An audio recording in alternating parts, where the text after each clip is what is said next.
Bem-vindo ao podcast da Igreja Viva, aqui em Brusque, Santa Catarina. Nosso desejo é que a sua vida seja abençoada e transformada através da Palavra de Deus ao ouvir essa mensagem. Aproveite esse podcast. Olá, bem-vindo novamente ao nosso canal da Igreja Evangélica Viva. E hoje o nosso tema vai ser sobre casamento. E nós vamos responder algumas perguntas. Vamos então logo à primeira pergunta. Qual a melhor idade para casar? Qual a melhor idade para casar? Pastora Joselene. Então, pessoal, muito bom estar de volta aqui a mais um podcast da Igreja Viva. É isso aí. E esse tema aí sobre família, filhos, né, queima no nosso coração, com toda certeza. Eu diria que não existe uma idade exata para casar, né? Porque às vezes a pessoa pode ter uma idade, mas ela não tem a maturidade daquela idade. Eu acredito que precisa haver mais maturidade do casal, né? Do homem, da mulher. E eles tenham condições de se sustentar, né? De poder formar aquela família, de estar, né, na sua casa. Mas hoje eu acredito que eles estão casando mais tarde, né? Antigamente se casava mais cedo. Uhum. E agora os jovens estão esperando mais para casar, estarem mais velhos, porque eles querem construir a sua carreira, querem ter estabilidade financeira, né? Querem conquistar de repente a sua casa própria. Então isso tudo demanda, né? Mas a gente percebe que é bem interessante a gente construir as coisas juntos, como nós fizemos, né? Nós construímos juntos, enfim. Eu acho também que, pessoal, nessa perspectiva, as pessoas não podem ou não deveriam ir para o casamento querendo já ter o mesmo nível de conforto, Verdade. de bens materiais, de estrutura que os pais levaram 20, 30 anos para construírem, né? E realmente, construir junto é muito legal, fica muito mais emocionante, ter coisas novas, vai chegando, a gente vai produzindo, é bem legal. Mas também tem esse fenômeno de que o pessoal está casando mais tarde, justamente por estar totalmente despreocupado com o casamento, né? As pessoas estão empurrando ou ter medo do compromisso, né? O famoso nem casa, nem sai de casa. E alguns anos atrás a gente tinha muito pessoal que queria casar logo, né? Então eles estavam apaixonados, eles já começavam a botar pressão para querer casar com 18, 19 anos, né? 20 anos, e a gente tinha que trabalhar essa questão. Hoje nós temos já experimentado bastante essa questão de pessoas que estão postergando, eles vão enrolando, eles não casam, né? Eles vão ficando enrolados e o tempo vai passando e não acontece. A maturidade, acho que como você falou, ela é realmente importante. É muito importante também fazer um curso pré-nupcial. Ali vão ser reveladas muitas questões que normalmente as pessoas não conseguem identificar por si só, que um relacionamento de namoro é uma coisa, como a gente disse, tem um noivado é outra coisa, outro nível, e um casamento já é outra coisa totalmente diferente. Então, aquilo que está acontecendo durante o noivado e o namoro não representa a realidade de um casamento, né, no dia a dia. Né? É outra coisa. É outro uma nível. coisa é uma coisa, outra coisa é outra coisa. Eu acho outra coisa que muitas vezes também é um problema, porque como vai casar mais tarde, às vezes atrapalha até para ter filhos. Aí muitos estão decidindo não ter filhos. Casam mais tarde, demora, querem ficar mais tempo, né? Ter aquela lua de mel. A gente também acha que é muito importante ter um bom tempo para curtir, né, o casamento antes de vir os filhos. Aí acaba casando mais tarde, acaba depois se acomodando e às vezes não querendo nem ter filhos. Ou tem filhos, aí também já fica mais difícil, né? A questão de a gente já não tem tanto pique, enfim, né? Então... de fato, Deus fez as coisas na natureza com muita perfeição, né? Se, vamos dizer, um casal, eles casarem na faixa dos 24, 25 anos, vai dar tudo muito certo, na verdade. Eles vão ter bastante energia, ainda, principalmente quando os filhos estão na adolescência, né? Eles vão estar na fase dos 30, por ali, então eles conseguem acompanhar bem jovens se os nenezinhos chorarem muito, tem bastante energia. E depois isso vai continuar, quer dizer, quando chegar na fase de eles estarem jovens, os pais ainda têm uma certa juventude, mas têm maturidade para aconselhar. E depois, quando chegarem os netinhos, de novo, né, quando não tem mais tanta preocupação, eles podem curtir. Então, há mais ou menos um tempo determinado, como dizer, para cada coisa, como disse Salomão. Então, é isso aí. Mas é muito importante o tempo que vem antes, a preparação, o conhecer um ao outro e terem um plano de vida juntos, né? Que tipo de família eles vão querer constituir, eu acho que é muito importante. Segunda pergunta? Pode ser, pastora Josi? Pode ser. Matt Fischer. Como lidar com a mudança que os filhos trazem na vida do casal? Isso. Esse é o componente mais diferente que existe entre ser solteiro e ser casado. Eu acho que é quando chega um filho, né? E que também é uma emoção inigualável, né? Uma experiência única, não tem como reproduzir, né? Claro que os filhos são iguais, mas o primeiro filho ele causa mais impacto na estrutura familiar, né? O segundo a gente já está mais preparado. E essa chegada ela é fantástica. Mas, de novo, né, a gente precisa se preparar para isso, porque tem muitas variáveis aí. Tem gravidez que dão bastante dificuldade para a mulher, né? Tem mulheres que ficam com dificuldade aos 9 meses. Acho que a maioria, né, já são os 3 primeiros meses, depois fica mais tranquilo. Outras passam em branco, praticamente como se não estivessem grávidas, né? Mas o fato é que há uma alteração, tudo hormonal, vários processos emocionais também da mulher e assim por diante. Então, a chegada de um filho, ela começa uma nova vida que não vai parar através de nós. É aquilo que nós produzimos pela graça de Deus, né? Algo que é eterno, né? Tudo que a gente fizer, outras coisas, elas são passageiras, né? Mas, vamos dizer, entre aspas, a produção de um filho, de uma filha, é algo que vai durar para sempre, né? Para toda a eternidade. Então, a chegada, eu acho que ela traz muitos encantos e algumas coisas que eu tenho falado, de um modo geral, têm se confirmado. Eu acho que até 100% para mim até hoje se confirmou, mas é óbvio que deve haver exceções. Mas, tipo assim, a questão também de menino, de menina, né? Quando você vai lá e põe os olhos e vê que aquela criaturinha pequenininha depende de você, se é menino ou se é menina, eu acho que acabou, né? Então, há muitas preocupações também sobre essas coisas, do sexo do primeiro filho. A gente quer ter uma menina primeiro, a gente quer ter um menino. Depois que nasceu e começa um processo aí que é simplesmente maravilhoso, mas vai exigir muita energia, paciência e uma adaptação, né? Um planejamento, né? Planejamento é fundamental. Um planejamento gigante, porque ser pai, vindo assim de um casamento em que os dois estão acostumados a sair, a ter uma vida social, ter compromisso na igreja, ministério, né, trabalho, casa. Então, quando chega o primeiro filho, muda radicalmente. Meu Deus, demais, né? A questão do sono, a questão de botar no quarto, né? A questão de alimentação, de organizar, tudo isso é uma coisa que tem que começar antes, não esperar a criança nascer para organizar, não, já tem que pensar como que eu vou fazer, né? E conversar muito. Os dois conversarem muito, que tipo de criação eu quero ter, que tipo de educação a gente vai ter, como que nós vamos proceder, a gente vai escutar o que as pessoas dizem, as pessoas dão muitos conselhos, as pessoas dão muito pitaco, né? A família, os amigos. Então, quando se é pai e mãe pela primeira vez, a gente fica um pouco inseguro, então um diz uma coisa, outro diz outra e a gente fica bem confuso.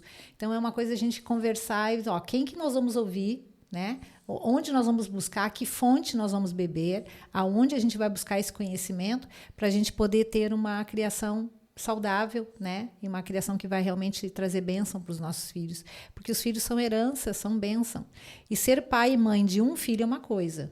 Agora, você ser pai e mãe de 2 filhos e mais, para mais, né? Ter um filho é diferente de você ter 2 filhos. É o maior desafio. Acho que o a maior diferença desafio. é no primeiro. É o Mas primeiro. Depois vai... o segundo chega e você já tem mais ginga, tem mais, né? Tem mais conhecimento, tá mais tranquilo.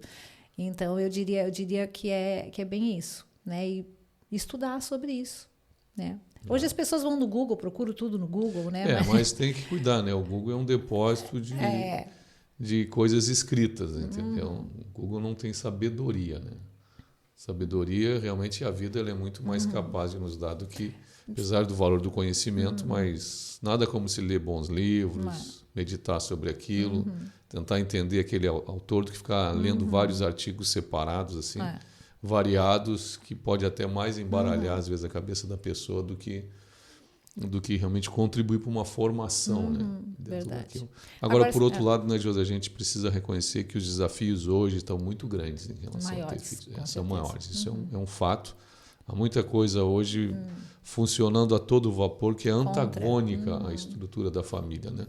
Nós acreditamos na família do ponto de vista bíblico, 100%, né, da estrutura de pai, mãe e filhos, mas hoje há uma luta, uma coisa global, né, que vem de encontro a isso e bate forte, né?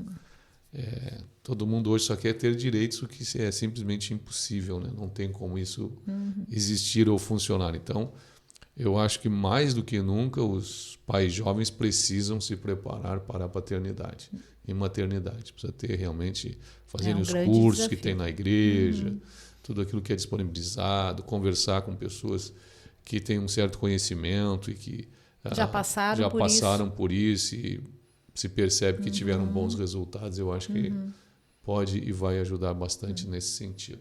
Eu acho que também interessante e importante dizer como conselho que o casal muda a rotina completamente quando os filhos chegam, né? Principalmente quando o primeiro chega, mas que nós não podemos ficar somente nessa rotina de filhos. O casal precisa ter o seu tempo, né? Ele logo tem que começar a entender que o filho chegou, mas o filho não é o centro, né? Se ele está bem alimentado, está trocado, não está xixi, não está cocô, né? Está dormindo, então o casal precisa ter tempo para ele. O casal não pode ficar somente em volta dos filhos. E a gente, com a nossa experiência de tempo, a gente viu muito isso. As pessoas se perderem na maternidade e na paternidade. Viverem em função dos filhos. E aí o relacionamento do casal esfriar. Vai esfriando. Por quê? Porque a demanda é muito grande, principalmente da mulher, né? Porque ela amamenta, ela tem todo aquele tempo depois da gravidez, né? Antes da gravidez, depois da gravidez. Tudo isso é uma confusão, né? Assim, vamos dizer. Um processo simples, né? Que altera o metabolismo, o físico, o emocional. Então, é importante que o casal, nessa questão, ele busque, sim, ter tempo junto. Pede para uma tia, para a avó, alguém, um irmão, né? Para, de repente, dar o cuidado ali, ficar com o bebê um tempo, assim, uma noite, algumas horinhas para o casal ter um tempo de respirar juntos, ter tempo juntos, ou quando a criança dorme, sabe? Então, procurar fazer isso. É importante. Uma outra coisa que a gente sempre lembra, né, José, ter muito claro que a estrutura, no nosso caso, nós somos uma estrutura.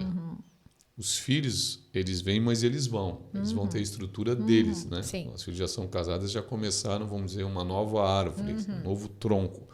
Então, a gente tem que estar sempre se alimentando um ao outro no nosso relacionamento, porque depois vai vir a questão até do ninho vazio. Eu não sei quais são as perguntas aí, mas é importante que a gente mantenha que os filhos percebam. Os filhos se sentem mais seguros quando eles percebem que os pais, eles são unidos, do que quando eles não têm estrutura para ser o centro.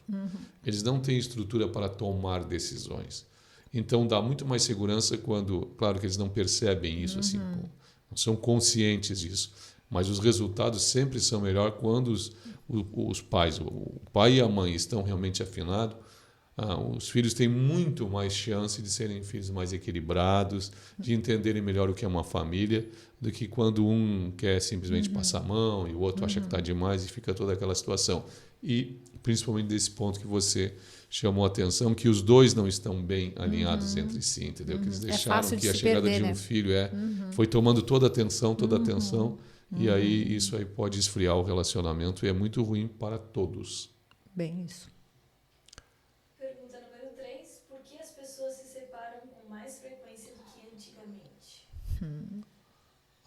Pois é. Por um lado, para quem estuda isso é meio óbvio, né? Mas é bem interessante a gente falar. Porque a gente vivia numa sociedade que nós conhecemos, né? Uma das coisas que eu tenho dito é que o problema da geração mais nova é que ela não conheceu o mundo antes dela, né? Então ela não viu que a gente tinha um mundo muito mais simples, muito mais objetivo e muito mais prático. Isso era muito legal nesse sentido. Quer dizer, desde que você nascia, as coisas já estavam mais ou menos pré-determinadas, você tinha que tomar algumas decisões, né? E hoje, dentro dessa estrutura que a gente tem, onde a preocupação é sempre a liberdade, a vontade do indivíduo, que ele acha melhor para ele, põe um peso sobre as pessoas que é difícil de carregar, né? Pouquíssimas pessoas têm maturidade para estar tomando as decisões importantes da sua vida. Então, com isso, a gente tem uma geração, as gerações agora mais recentes, que elas realmente têm muita dificuldade em se doar, em se entregar, em abrir mão. Cada vez há menos filhos. Então, é muito como ter um filho só, então ele também não aprendeu a compartilhar com um irmão, né? Antigamente as famílias tinham 4 filhos, 5, 6, um pouco mais atrás ainda, 10, 12, né? Quando não tinha, ou se não se usava ainda muito os anticoncepcionais. Então, hoje tudo leva a termos uma sociedade cada vez mais egoísta, mais centrada em si. O consumismo, todo o processo de marketing empurra a gente nessa direção, aquilo que me faz melhor, aquilo que eu preciso ter para ficar descolado, para me sentir melhor, para facilitar a minha vida. As porções hoje são muito mais individuais, o tamanho dos locais onde se mora, é aquilo só que você precisa. Então, isso aí gerou um esfriamento e uma incapacidade até das pessoas, né, de entenderem o que é um casamento. E já se casa pensando que existe uma possibilidade bem tranquila, que é de se separar. Entendeu? Então, e é por isso também que as pessoas não querem ter filhos hoje, porque filho é bem mais complicado, né? Então é muito mais fácil você ter um animal. O animal ele vive bem menos que um ser humano, né? Os animais que a gente costuma ter em casa, gato, cachorro, essas coisas assim. Ele não retruca, ele não começa a discutir que ele não quer, ele trabalha por instinto, então ele é previsível. E as pessoas estão centradas nelas mesmas. Então esse é o problema. O casamento é um lugar onde a gente precisa se doar, mas essa é a parte mais bacana do casamento, né? E acho que é um desafio sempre, né? Os desafios sempre vão vir e as pessoas não querem ter o trabalho de resolver esses desafios, esses obstáculos, passar por eles, né? E a gente tem visto muitos casamentos mais duradouros, né? Casamentos tipo assim de 15 anos, 20 anos. Puxa, a pessoa ficou casada 20 anos, daí ela se separa. Por que ela se separa depois de 20 anos, às vezes 25 anos? São casais que pensaram, os filhos já criados, muitos já saíram de casa e agora os dois se separaram, né? Alguns a gente já viu aí pelo caminho, né? Pela nossa experiência. Mas justamente pelo fato de não terem ficado juntos os dois, né? Os dois sempre viveram em função de alguma coisa, ou dos filhos, ou do trabalho, da sua carreira, né? E não cuidar do seu relacionamento. Isso também leva as pessoas a se separarem em grande número depois de muito tempo de casado, né? 25 anos, já fizeram até bodas de prata, enfim, né? Então eles pensaram, os filhos agora já estão criados, então agora por que nós vamos ficar juntos? Né? Saíram de casa, daí um olha para o outro. Quem é esse ser que eu casei? Quem é esse que está aqui dormindo junto comigo na minha cama? Né? Então, assim, como é importante a gente cuidar do nosso relacionamento. Eu acho que esses próprios casais que estão se separando depois de bastante tempo já também é por sofrerem as consequências desse novo padrão e modelo de vida que está sendo estabelecido, né? Do aviltamento, vamos dizer assim, do casamento. Ou seja, as pessoas começam a se conformar com este mundo, né? Quando a gente não se conformar com este mundo. E aí essas possibilidades elas vão aumentando. Eu tenho um rapaz que eu atendi por telefone durante a pandemia, eu não conheci ele pessoalmente, de uma cidade que é aqui do lado da nossa, passaram o meu número, enfim, eu aconselhei ele um certo tempo. E ele estava muito triste porque simplesmente depois de vários anos de casados, quando eles demoraram para ter filho, na verdade acabaram não tendo, mas quando eles estavam prontos para ter filho, a mulher dele começou a achar que não era bem isso, e etc, e por isso ele começou a me ligar que ele estava desesperado. E é interessante que a mãe dela disse para ela, não, tem que fazer aquilo que for bom para ti. Se tu quer te separar, tu te separa. E a gente que já é um pouquinho mais vivido, né, a gente lembra que todas as mães, as coisas, a sociedade, ao modo geral, impulsionava as pessoas a lutarem pelo casamento. Entendeu? Mesmo até pessoas fora da igreja. Uma separação é complicado. E tu vê que hoje a gente tem muito mais informação do quão complicado e quão caro custa um divórcio. Né? Hoje isso está tudo já estabelecido, os números, as referências, quanto custa um divórcio, como isso é complicado materialmente, financeiramente, depois emocionalmente e assim por diante. E mesmo assim está todo mundo empurrando as pessoas. Não, se não está dando certo, se não está estendendo com ele ou com ela, cara, tenta fazer tudo certinho, conversa lá e vai para frente. Então, vendo como o mundo vive, a gente vai sofrendo uma influência muito grande. Quem não estiver bem preparado acaba vacilando mesmo.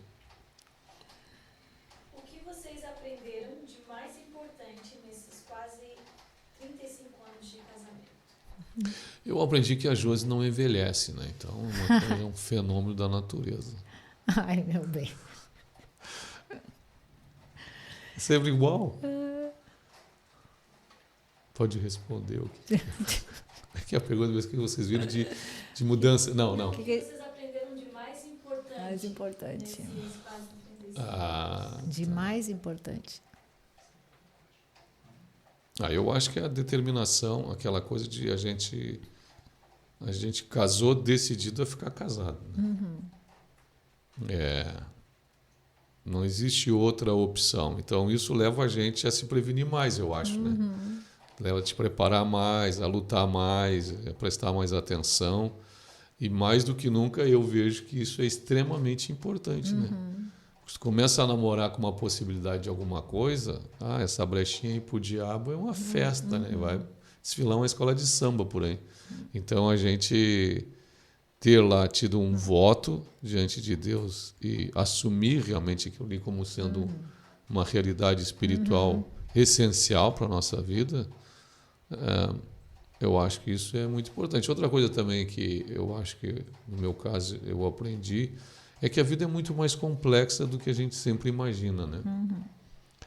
Não é o fato de você fazer tudo certo que vai dar sempre as coisas certas, isso a gente sabe. Mas a gente pensa mais em relação à profissão e coisas naturais, mas mesmo em relação à família, né? Não é uma coisa assim que... Não é uma matemática precisa. Você faz isso e o resultado é esse. Não.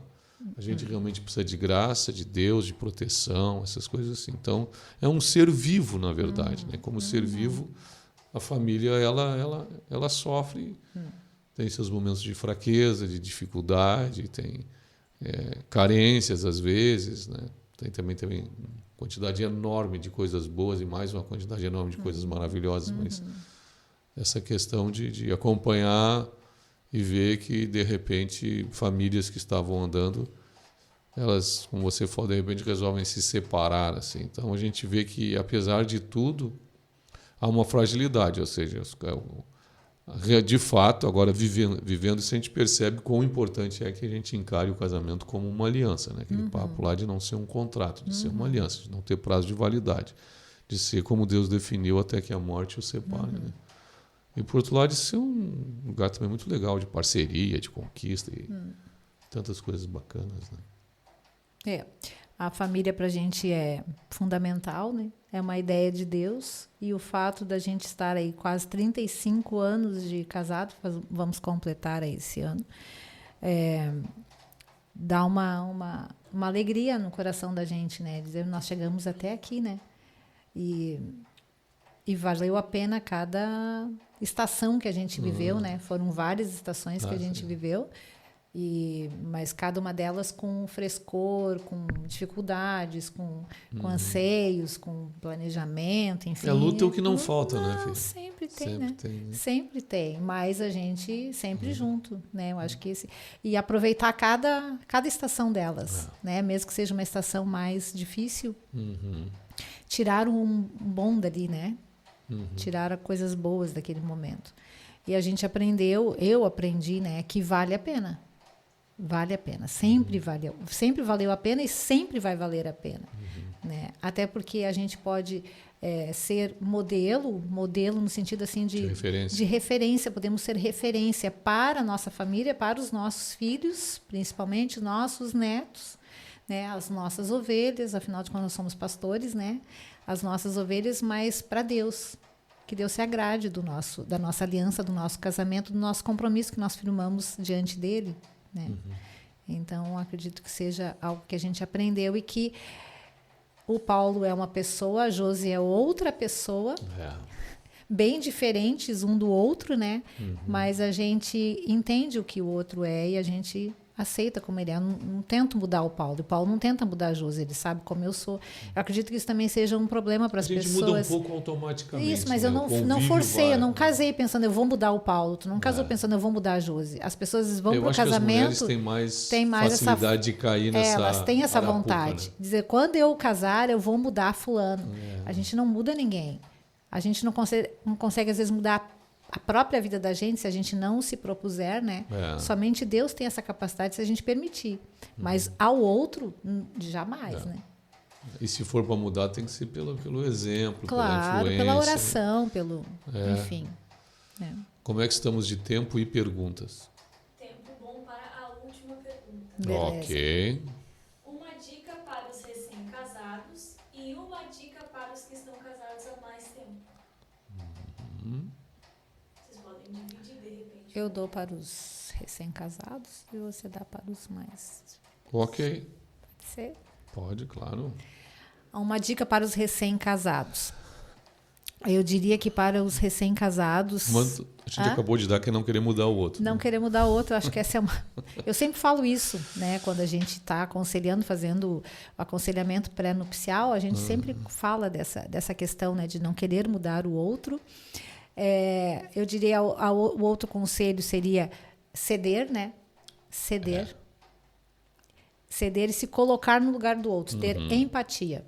Né? Então, seria não querer mudar o outro, ceder ao outro e ter empatia. Se colocar no lugar do outro. A gente tem muita dificuldade de se colocar no lugar da outra pessoa. Quando a gente se coloca no lugar da outra pessoa, a gente se coloca num lugar onde a gente vai ter mais condições de resolver aquele problema se a gente se colocar no lugar dela. E estudar, sabe? Se planejar, estudar. Acredito que nós lemos maravilhosos livros que tinha na época. Todos os que tinham naquela época nós lemos. Hoje é impossível. Hoje é impossível, né? Mas nós lemos muito livro sobre casamento, sobre relacionamento. E ainda hoje estudamos sobre isso, estudo sobre isso, enfim. Então é importante. Então, para o pessoal mais veterano aí, pessoal do século e milênio passado, né? Que é o nosso caso, eu acho que há várias coisas, mas eu acho que é importante a gente manter o romantismo, né? Pode e vai naturalmente alguma coisa decrescer com o passar dos anos, quer dizer, a libido, essas coisas elas têm uma diminuição, mas a vontade de estar junto, de se tocar, de se abraçar, de se beijar, eu acho que é uma coisa que a gente precisa manter, né? Acho que é muito importante. Não vai dar mais para namorar do jeito que se namorava todo dia, mas há outras coisas muito bacanas, mas manter essa coisa de que é um homem e uma mulher, esse romantismo, essa atração diferenciada que é só com essa pessoa que a gente tem, né? Eu acho que isso aí é uma coisa que ajuda muito a gente a fazer. Outra coisa é a gente procurar continuar fazendo algumas coisas juntos, ter aquele romantismo de sair junto para fazer um lanche, tomar um cafezinho, sabe, né? Eu tenho as minhas brincadeiras e tal, então às vezes entra no carro, né? Digo assim, brincando como se fosse um piloto de avião, esse negócio assim também de FBI, coisa, né? Atenção, tripulação, preparar para levar a garota para tomar café e tal, levar a garota para casa depois, quando está terminando, dando um jantar, manter essas coisas, né? Normalmente, se tudo der certo nessa fase da vida, a gente já não tem mais tanta despesa, né? Quando os filhos já estudaram e tal, acaba diminuindo essas despesas. Então, não há muita justificativa para não sair, para passear, fazer as coisas juntos, né? De tempo em tempo sair para ficar uns 2 dias fora também ajuda bastante. E uma coisa que eu acho também, que eu tenho falado até mais ou menos bastante ultimamente, é sobre o fato eu vou usar uma expressão lá do Cícero, né? O Túlio Cícero, que foi o maior orador romano do primeiro século antes de Cristo, num livro dele que é Saiba Envelhecer. Eu acho que a gente tem que se preparar para não ficar chato, né? Eu tenho falado isso, né? Começa a se preparar para não ficar ranzinza, né? Não vai de peito aberto, não seja tão valente, sabe? Não seja tão corajoso que tudo vai dar certo. Todas as fases precisam um planejamento e uma preparação. Então começa a ver aquelas coisas que... É claro que a gente vai mudar, a gente já não tem mais tanta energia, mas a gente pode aproveitar muito bem a vida. Desde que a gente entenda que agora nós não podemos fazer coisas que a gente fazia, não dá para ficar fazendo uma série de coisas de esporte, como eu gostava de fazer, tem que reduzir muitas dessas coisas, adaptar a faixa etária, mas não precisa parar, né? Continuar fazendo. Então, eu acho que um desafio assim é tentar não ser chato, né? Porque disse um outro escritor, que eu não vou citar o nome porque ele não é nada recomendável, ele disse que o difícil não é ser velho, o difícil é um dia ter sido jovem, né? Então, essa frase dele é bem impressionante, apesar de ele ter um caráter muito duvidoso quando ele falou isso. Então, essa coisa de a gente saber envelhecer, eu acho que é um preparo, né? Um preparo assim, principalmente na convivência. Eu acho que ajuda bastante para a gente realmente ter esse tempo aí, que também não é, porque não dá para se iludir que é a melhor idade, que também não é. Não, isso aí também dói é conversa. Aqui, dói ali. Já não é mais coisa, uma dor aqui, tem uma dorzinha nas costas, ali. Mas eu acho que a gente aprende, para encerrar, a apreciar melhor as coisas. Uma boa comida, quando a gente come muito rápido, a gente tem muita energia para comer, deitar, dormir, e acordar e continuar comendo. Agora a gente já tem que maneirar um pouco por causa do peso e tudo mais, ou alguma restrição alimentar. Importante a gente, então, aproveitar aqueles momentos. Né? Eu acho que não se acomodar também, né? É isso aí, no fato de não se acomodar. Então, basicamente, aqui acho que de um modo geral e simples, também não aprofundado, eu acho que são alguns conselhos. Então, essa foi a última pergunta. Então, Josi, você quer falar alguma coisa? Não, eu acho que é isso. Né? Então, muito obrigado, você que está nos assistindo, ouvindo. É verdade. Essa é a razão e o objetivo, né? Eu vou fazer um marketing aqui que não deve se fazer, mas eu vou fazer. Vocês não sabem o que é para gravar uma situação dessa. Então, tem 3 câmeras aqui, tudo câmera importada, coisa linda. As gruas aí levantando, é um negócio de cinema, né? Não, uma montoeira de fio aqui, cabo para montar isso, mesinha, 2 notes e assim por diante. E o nosso objetivo é realmente você, que a gente possa, em nome de Jesus, ter abençoado a sua vida, que pelo menos um conselho, uma dica, uma frase, uma expressão tenha alcançado o seu coração e que Deus use isso para transformar, para impactar o seu relacionamento, para você que vai ainda casar, você que está pensando se casa, se não casa, você que é casado, está pensando ter ou não ter filhos, você que já está entrando ou perto da terceira idade, está ficando muito chateado, que algo Deus possa usar na sua vida em nome de Jesus para abençoar. Se você gostou, não esquece de dar uma curtida aí no nosso canal e também compartilhar esse podcast. Que Deus abençoe a sua vida em nome de Jesus. Amém. Amém.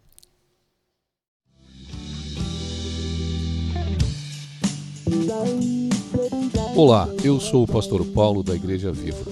Obrigado por ouvir esse podcast. Convidamos você para nos visitar.